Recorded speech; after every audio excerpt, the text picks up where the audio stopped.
अष्टावक्र उवाच तदा बंधो यदा चित्तम किंचिद वांछति शोचति किंचिन मुंचति गृह्णाति किंचित धृष्यति कुप्यति।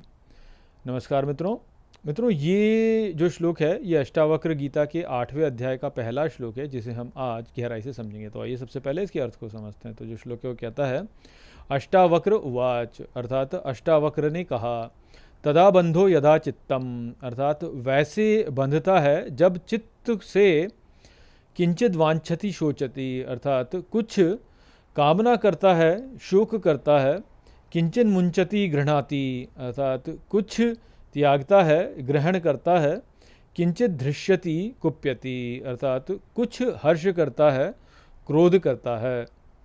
तो यहाँ पर अष्टावक्र जनक महाराज से कहते हैं कि जो व्यक्ति कुछ कामना करता है या शोक करता है, या जो व्यक्ति कुछ त्याग करता है या ग्रहण करता है, या जो व्यक्ति कुछ हर्ष करता है या क्रोध करता है, वह उस प्रकार से बंधता है क्योंकि वह अपने चित्त को जो है वह अनुचित में लगा देता है, उसको किसी न किसी में झोंक देता है, और जिसमें भी झोंकता है उसमें ही वह फिर बंध जाता है। तो इसको आप ऐसे समझिए जैसे कि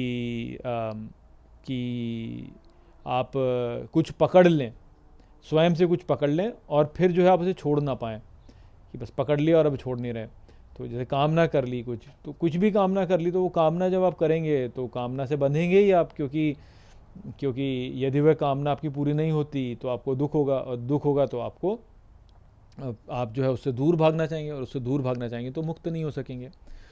इसका एक कथा से ही आप उदाहरण ले सकते हैं ना कि कोई एक व्यक्ति था जो कि एक पोत पर जो है वह समुद्र यात्रा कर रहा था, और उसके पास बहुत सारे सिक्के थे एक थैले में, और दुर्भाग्य से हुआ ये कि उसका पोत जो था वह किसी तो हिमशिला से टकरा गया और फिर वह डूबने लगा।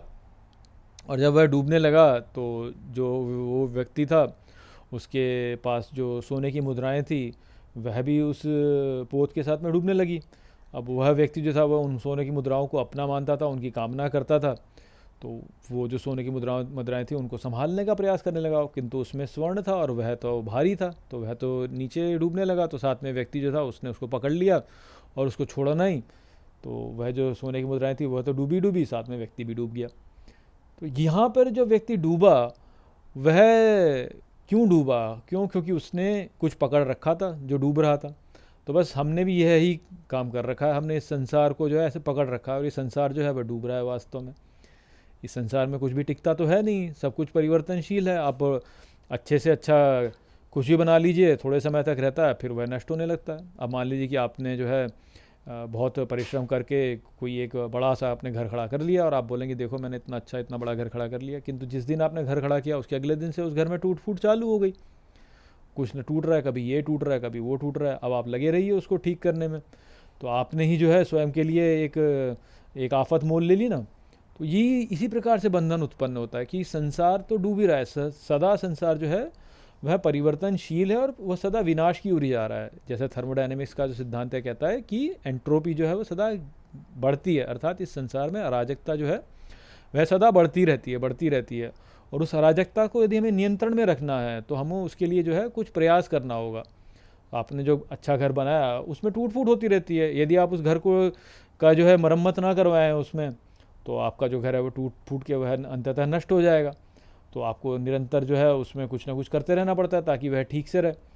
तो ये जो निरंतर हम लोग प्रयास कर रहे हैं, ये बंधन ही तो है हमारे लिए।